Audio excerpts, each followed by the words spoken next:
Ну что, всем привет! Сегодня поговорим о месте искусства в интерьере. Как его выбрать?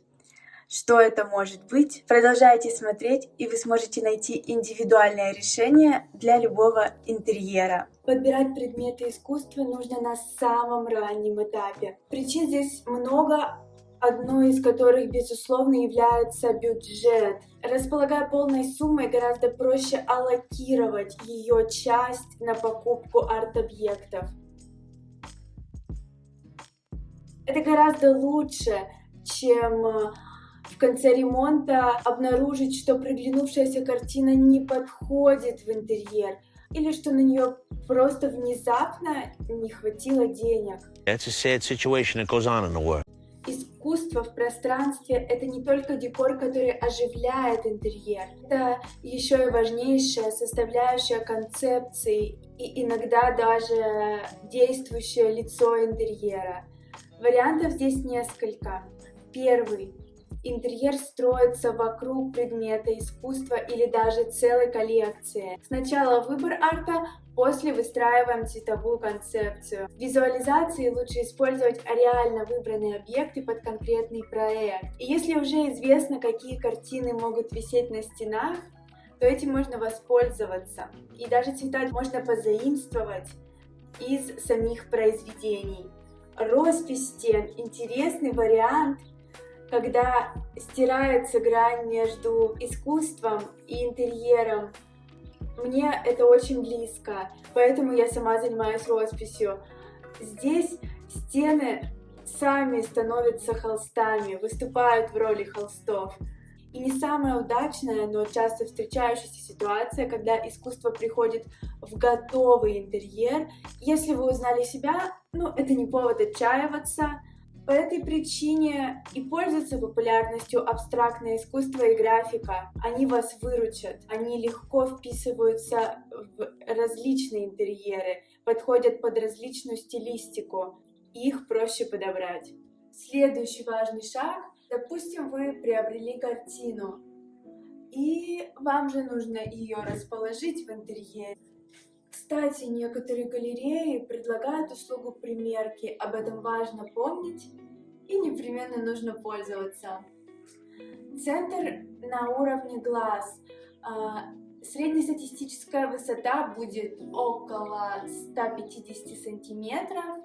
Если же стены в интерьере неожиданно высокие или наоборот по какой-то причине крайне низкие, то здесь подойдет правило 3/4. То есть визуально делим стену на 4 равные части и затем располагаем центр полотна в центре 3/4 от пола. Над мебелью работы размещаем с отступом 20 сантиметров. Это поможет картине задышать. Плюс ваш объект шириной должен быть от 2/3 ширины предмета мебели. Также достигнуть визуальной гармонии поможет форма. В идеальном варианте картина должна повторять форму стены, только в пропорционально меньшем размере. Если вы выбрали коллекцию, для нее действуют ровно те же самые правила, но есть и свои. Центрировать композицию стоит как единую картину. Определить допустимое расстояние между ними. Обычно для небольших полотен это будет 5-7 сантиметров. Арт-коллекция в единой развеске не должна потеряться в пространстве, ведь большие полотна, конечно, гораздо более эффектные, нежели маленькие. Выбор креплений зависит от веса картины и размера рамы. Маленькие и средние полотна можно вешать на отдельные крючки или при помощи D-образного кольца непосредственно на гвоздь. Также есть варианты на клейкой основе. Для более тяжелых картин необходимо распределить вес на несколько точек опоры.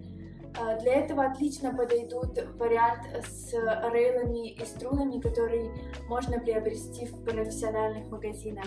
Для непыльного и оригинального хранения небольших скульптур или фигурок подойдут стеклянные колпаки.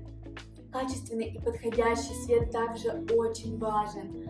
Светильник надо располагать так, чтобы он равномерно распределял свет, не создавая бликов или глубоких теней и не повреждая краску или другое покрытие. И, наконец, нельзя не сказать про винтажную мебель, которая часто играет роль арт-объектов в интерьере. Я совсем недавно начала погружаться в тему винтажа и непременно затрону ее в будущих видео. Как оказалось, это отдельный рынок и целый мир. Где же приобрести предметы искусства разных ценовых категорий? Выбор здесь очень широк.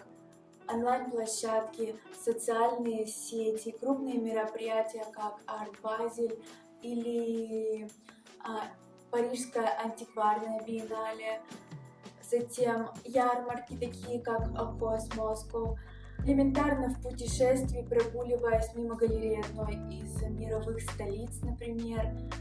Пожалуй, на эту тему можно снять отдельное видео. Важно помнить при выборе, что эмоциональная связь человека с объектом искусства – это главенствующий фактор. Каждый день по нескольку раз ходить и смотреть на скульптуру или картину, которая вас как-то немного напрягает или просто вызывает равнодушие. Пожалуй, это не то, что вам нужно.